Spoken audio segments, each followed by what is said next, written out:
Hello guys, তোমরা সবাই কেমন আছো? আশা করি ভালো আছো। আর আমিও ভালো আছি। সেদিন ছিল আমাদের জানুয়ারির 12 তারিখ পিকনিক ছিল। তো আমার গলাটা বসে গেছে, ওই জন্য আমি ভালো করে ভয়েসটা দিতে পারছি না। যাই হোক, চলো।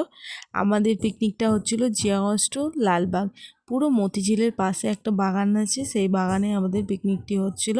আমরা বান্ধবীরা মিলে চলে গিয়েছিলাম। বাস থেকে নেমেই চিকেন পকোড়া আর কফি খেয়ে নিয়েছিলাম।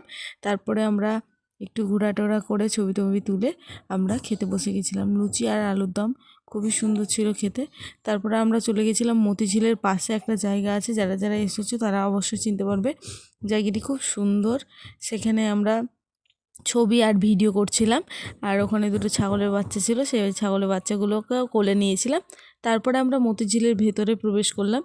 আর মতিঝিলে প্রবেশ করে আমি আর আমার একটা বান্ধবী বললাম, চল আমরা সাইকেলটা কোনো দিন চালাইনি, সাইকেলটা নিই। সাইকেলটা নিতে 50 টাকা নিয়েছিল, দিয়ে আমরা চালাচ্ছিলাম। তোমরা কারা কারা চালিয়েছো অবশ্যই কমেন্টে করো। তারপরে আমরা বসে গিয়েছিলাম, কারণ খুব গরম আর রোদ ছিল।